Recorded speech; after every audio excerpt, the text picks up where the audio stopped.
ನನಗೆ negative energy ಬಂದು ನನ್ನ ಬಾಡಿಯಲ್ಲಿ ಸೇರ್ಕೊಂಡಿತ್ತು. ಅದಕ್ಕೋಸ್ಕರ ಈ ಟೆಂಪಲ್ಗೆ ಬಂದಿದ್ದೆ. ಸೊ ಬಂದು ಪೂಜೆ ಎಲ್ಲ ಮಾಡಿಸಿದ್ವಿ. ಜಸ್ಟ್ 3 ಡೇಸಲ್ಲೆಲ್ಲ ಫುಲ್ ಹುಷಾರಾಗಿ ಚೆನ್ನಾಗಾಗಿದ್ದೆ ನಾನು. ಅದಕ್ಕೆ ಆಮೇಲೆ ಮತ್ತೆ ಸೇವೆ ಮಾಡ್ಕೊಂಡು ಇಲ್ಲಿದ್ಬಿಟ್ಟು ಇವಾಗ ಫುಲ್ ಹುಷಾರಾಗಿ ಇಲ್ಲೇ ಇದ್ದೀನಿ ಮತ್ತೆ. ತ್ರಿಶೂಲ ಪವಾಡ ಅಂತ ಅಂದರೆ ಫಸ್ಟಾಗಿ ನಾವು ಬರ್ತೀವಿ. ಇಲ್ಲಿ ಬಂದು ಕುತ್ಕೊಂಡ್ಮೇಲೆ ಅಮ್ಮಂಗೆ ನಮಸ್ಕಾರ ಮಾಡಿಬಿಟ್ಟು ಕುತ್ಕೊಳ್ತೀವಿ. ಆಮೇಲೆ ತ್ರಿಶೂಲನ ಕೈಗೆ ಕೊಡ್ತಾರೆ. ಕೈಗೆ ಕೊಟ್ಬಿಟ್ಟು ಕೇಳ್ತಾರೆ. ಕಣ್ಣಲ್ಲಿ ಚೇಂಜಸ್ ಆಗ್ತಾ ಹೋಗುತ್ತೆ. ಕತ್ಲೆ ಅನ್ನೋದು ಹೋಗಿ ಬೆಳಕು ಥರ ಬರುತ್ತೆ. ಟಾರ್ಚ್ ಲೈಟ್ ಥರ ಆಗಿರ್ಬೋದು, ದೀಪದ ಬೆಳಕಾಗಿರ್ಬೋದು, ಚಂದ್ರ ಕಾಣಿಸೋ ಥರ ಆಗಿರ್ಬೋದು, ಹಾಲು ಉಕ್ಕೋ ಥರ ಯಾವ ಥರದಾದ್ರೂ ಒಂದು ಚೇಂಜಸ್. ಕಣ್ಣಲ್ಲಿ ಫುಲ್ ಕತ್ಲೆ ಹೋಗಿ ಬೆಳಕು ಥರ ಬರುತ್ತೆ.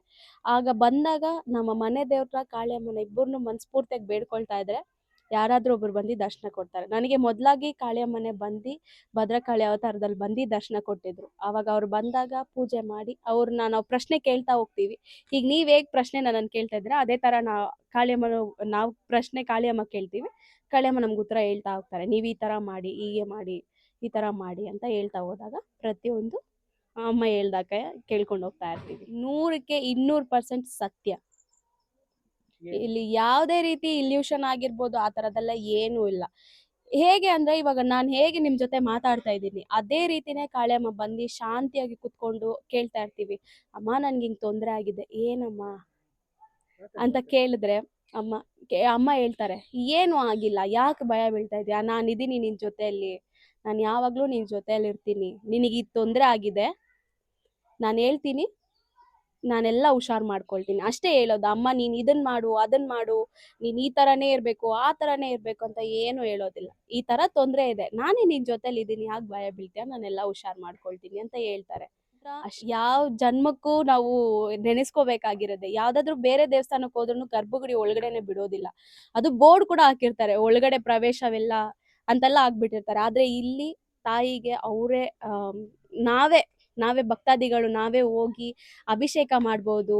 ಆಮೇಲೆ ಹಾಲು ಅಭಿಷೇಕ, ಮೊಸರು ಅಭಿಷೇಕ ಮಾಡ್ತಾರೆ, ಅರಿಶಿಣ ಕುಂಕುಮ ಮಾಡ್ತಾರೆ, ಆಮೇಲೆ ರಕ್ತಾಭಿಷೇಕನೂ ಮಾಡ್ತಾರೆ. ಪ್ರತಿಯೊಂದೂ ಅಮ್ಮನ ನಾವೇ ಮುಟ್ಟಿ ತೊಳೆದು ಆಮೇಲೆ ದೇವಿಗೆ ಅಲಂಕಾರ ಮಾಡುವಾಗ್ಲೂ ಕರೀತಾರೆ. ನೀವು ಮಾಡಬೇಡಿ, ನೀವು ದೂರ ಇರಿ ಅನ್ನೋಂಥ ಯಾರೂ ಇಲ್ಲ.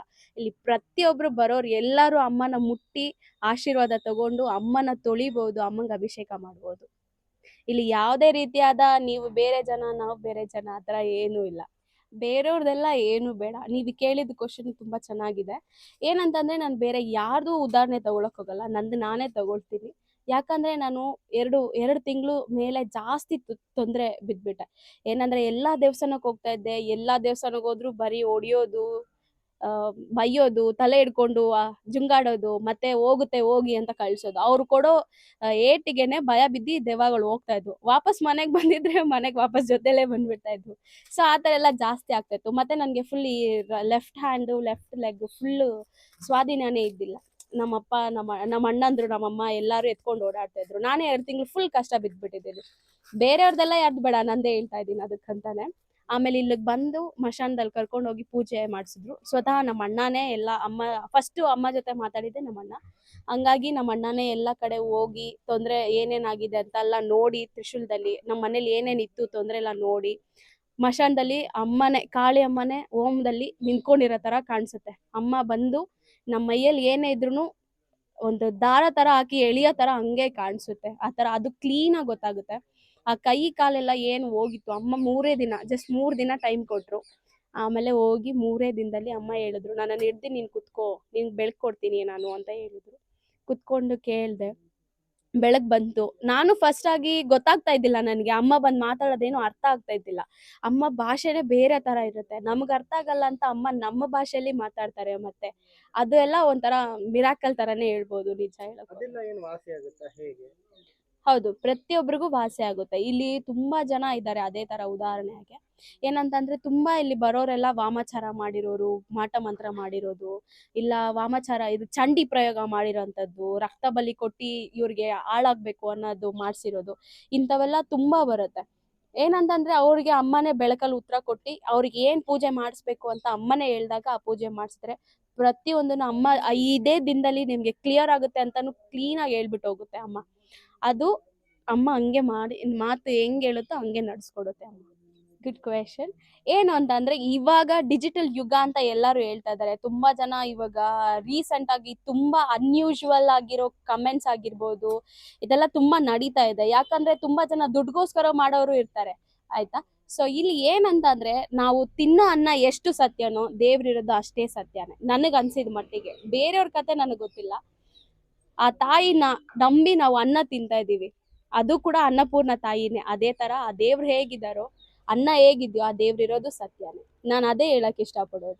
ಇಲ್ಲಿ ಕಷ್ಟ ಇರೋ ಅಂಥವ್ರು ಪ್ರತಿಯೊಬ್ರು, ಯಾರ್ಯಾರು ಯೂಟ್ಯೂಬ್ ಚಾನಲ್ ನೋಡಿ ಬರ್ತಾರೋ ಅವ್ರು ಪ್ರತಿಯೊಬ್ಬರಿಗೂ ಇಲ್ಲಿ ಪರಿಹಾರ ಸಿಕ್ಕಿದೆ.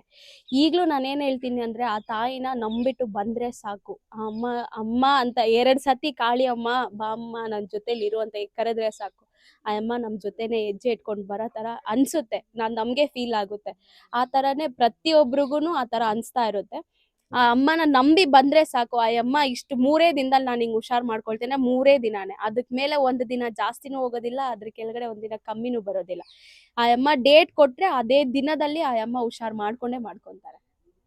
ಏನು ಹೇಳಕ್ ಆಗೋದಿಲ್ಲ ಅವ್ರ ಬಗ್ಗೆ ಮಾತಾಡೋದ್ರೆ ತುಂಬಾ ಮಾತಾಡ್ಬೇಕು. ಯಾಕಂದ್ರೆ ಹುಷಾರಿಲ್ಲ ಅನ್ನೋದಾದ್ರೆ ಇಲ್ಲಿ ಪ್ರತಿಯೊಬ್ಬರಿಗೂನು ಯಾರಾದ್ರೂ ಫಸ್ಟ್ ಆಗಿ ಬಂದ್ರೆ ಎಲ್ಲಾರು ಏನ್ ಕೇಳ್ತಾರೆ, ಚೆನ್ನಾಗಿದ್ದೀರಮ್ಮ ಅಂತ ಕೇಳ್ತಾರೆ. ಆದ್ರೆ ನಮ್ ಸ್ವಾಮಿ ಮೊದ್ಲಾಗಿ ಊಟ ಆಯ್ತಾ ಅಂತಾನೆ ಕೇಳೋದು, ಯಾರೇ ಆದ್ರೂ ಅಷ್ಟೇ.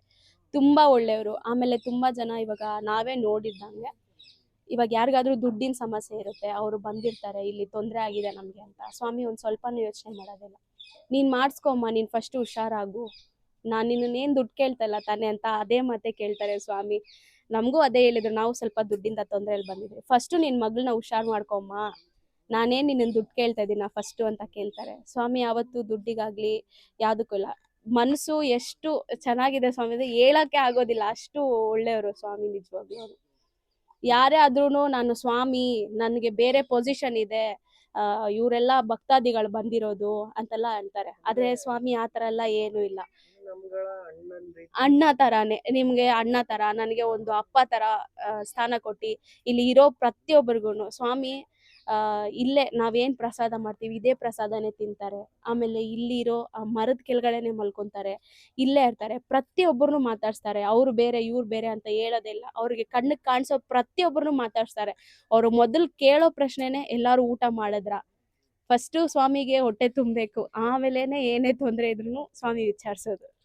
ಇದು ತುಂಬಾ ಇಂಪಾರ್ಟೆಂಟ್. ಏನಂತ ಅಂದ್ರೆ, ಬೆಳಕು ಹೇಗ್ ಬರುತ್ತೆ ಅನ್ನೋದಾದ್ರೆ, ಈಗ ಮನೇಲಿ ಒಬ್ರಿಗೆ ಬೆಳಕು ಬರುತ್ತೆ ಅನ್ನೋದಾದ್ರೆ ಹೇಗೆ ಅಂದ್ರೆ, ಇವಾಗ ಮನೇಲಿ ಒಬ್ರಿಗೆ ಯಾರಿಗಾದ್ರೂ ಗ್ರಹಗತಿ ಕಾಟ ಇದ್ರೆ ಬೆಳಕ್ ಬರುತ್ತೆ, ಅದು ಫುಲ್ ನೀಲಿಯಾಗಿ ಬೆಳಕ್ ಬರುತ್ತೆ. ಗ್ರಹಗತಿ ಕಾಟ ಇದ್ರೆ ನೀಲಿ ಬೆಳಕ್ ತರ ಬರುತ್ತೆ. ಇಲ್ಲ ಸರ್ಪದೋಷ ಏನಾದ್ರೂ ಆತರ ಇದ್ರೆ ಬೆಳಕ್ ಬರೋದು ತೊಂದರೆ ಆಗುತ್ತೆ.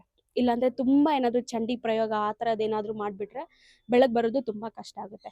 ಆದ್ರೂನು ಇಲ್ಲಿ ಬೆಳಕ್ ಬರಲ್ಲ ಅಂತ ಕೊರಗೋ ಅಂತ ವಿಷಯನೇ ಏನು ಇಲ್ಲ. ಸಾಕ್ಷಾತ್ ಆ ತಾಯಿ ಮೇಲೇನೆ ಕೈ ಇಡ್ಸಿ ನಾವು ಸ್ಪರ್ಶದಲ್ಲಿ ವಾಗ್ದಾನ ಕೇಳ್ತಾರೆ ಇಲ್ಲಿ ಇರೋ ಎಲ್ಲ ಪೂಜಾರಿ ಆಗಿರ್ಬೋದು, ಎಲ್ಲಾರಾಗಿರ್ಬೋದು. ಅಮ್ಮನ ಇಡಿಸ್ಬಿಟ್ಟು ಕೈಯಿಂದ ತೊಂದರೆ ಆಗಿದ್ರೆ ಅಮ್ಮನ ಬಲಕ್ಕೆ, ತೊಂದರೆ ಆಗಿಲ್ಲ ಅಂದ್ರೆ ಅಮ್ಮನ ಎಡಕ್ಕೆ ಅಂತ ತಾಯಿನೇ ಮುಟ್ಟಿಸಿ ಸ್ಪರ್ಶದಲ್ಲಿ ಉತ್ತರ ಕೊಡಿಸ್ತಾರೆ. ಏನಂತಂದ್ರೆ, ಮನೇಲಿ ಒಬ್ರಿಗೆ ಬೆಳಗ್ ಬಂದ್ರೆ ಸಾಕು, ಪ್ರತಿಯೊಬ್ಬರ ವಿಚಾರನೂ ಕೇಳ್ಬೋದು. ಏನಂದ್ರೆ ಅವ್ರಾಗೆ ಬಂದು ನೋಡಿ ಮಾತಾಡ್ಲಿ ಅನ್ನೋದು ಒಂದೇ ಖುಷಿ ಅಷ್ಟೇ. ಇಲ್ಲಿ ನಂಬಿ ಬಂದ್ರೆ ತಾಯಿ ಎಲ್ಲರಿಗೂ ಒಳ್ಳೇದ್ ಮಾಡ್ತಾರೆ. ಅಮ್ಮ ಇದ್ದಾರೆ ನಮ್ ಜೊತೆಲಿ ಅಂತ ಅನ್ಕೊಂಡ್ ಬಂದ್ರೆ ಅಮ್ಮನೇ ಎಲ್ಲ ನೋಡ್ಕೊಳ್ತಾರೆ. ನಂಬಿ ಬನ್ನಿ, ಎಲ್ಲ ಒಳ್ಳೇದಾಗುತ್ತೆ. ಆದ್ರೆ ದೇವಸ್ಥಾನಕ್ಕೆ ಬಂದು ತದನಂತರ ಮಾತನಾಡಿ, ಅಷ್ಟೇ ನಾನು ಹೇಳೋದು.